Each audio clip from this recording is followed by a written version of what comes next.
on guys, back with another video, and today we are gonna be going over 5 common problems on the BMW Z3 slash E36 because they have the same motor. So one of my subscribers actually told me to do this if I can, so it kind of gave me a video idea, so I'm gonna jump right into this. So coming in at number 5 is probably gonna be the window regulator, because the motor over time apparently it gets slower and slower. So this is how it is.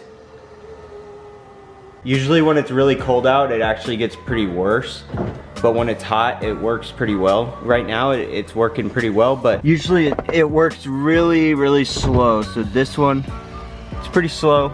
It's not too bad right now, but in the cold it's really bad. So coming in at number 4 is probably gonna be the soft top seal. So I have a hard top right now and you can't really see that, but the soft top, which is all the way back here, usually has a shitty seal right here. Over time it gets old and actually suctions up a little bit and creates a shitty seal. So this is one of the common problems with the Z3, also with the Miata, I believe. I heard Miatas have like a leaky seal too, but right here it's usually a pretty bad water leak. Like even when you wash your car, a lot of water just seeps through and sits on the seat. So yeah, that comes in at number 4. It's pretty annoying. If like when you own this, you need a garage or some type of cover so water doesn't get inside your interior. But the hardtop kind of fixes that issue right here. I don't ever have any issues regarding water seal. Hold on. All right, coming in at number 3 is actually gonna be the cooling system. So when I first got this car, I actually had to replace the thermostat because it was all the way open. It was staying open, so the car was always really cold in the blue. Make sure you guys replace the thermostat, the water pump, and everything that has to do with the cooling system, and also the radiator. My brother went through like 3 or 4 radiators on his E36 M50 motor, and it's not a good time. Make sure you replace all this so your car doesn't overheat and the motor, you don't want it to warp. So all right, coming in at number 2 is probably gonna be the fan clutch. The little fan that actually connects here, so the car cools down, so it brings air into the radiator to have coolant go through the motor and all that shit. So basically that fan clutch, actually over time it starts to break and shit. Like when I was trying to race my brother, that fan actually broke into little pieces and flew everywhere, and thankfully it didn't actually bust into my radiator, but it actually busted into my brother's radiator, and that's what messed one of his radiators up. So make sure you replace the fan clutch because that's very important, or you can just replace it and put an electric fan like me. All right, coming in at number 1, which is probably the most important on any E36s or Z3s, is basically the subframe and the shock mounts. So I actually have a metal plate in here that's gonna keep this from buckling. You really need something right here to keep this from buckling, because over time it'll start to warp and get all fucking weird.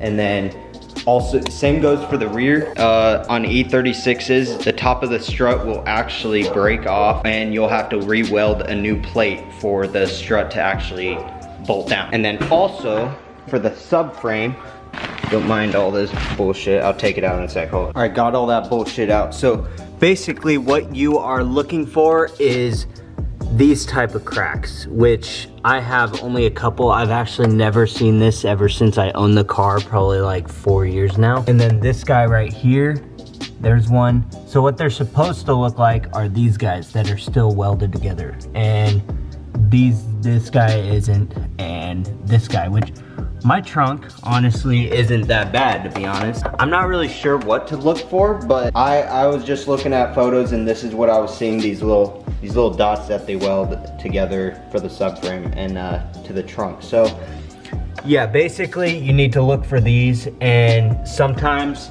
that someone sells the Z3, it actually is reinforced. You can get them reinforced, but they're like $3,000 just to reinforce your trunk and all the shit that's wrong. And because here could be a lot of issues underneath, by the subframe and you don't even know it. But the trunk is, that shows if you actually need it or not. Yeah, probably time for me to reinforce it soon. But right now, I don't have 3 grand to just fucking have my shit reinforced. Other than that, there's not really too many problems with the Z3 at all, which that's why I like the car in the first place. But as long as those things that I just mentioned are all fixed, this thing's gonna be perfect for you.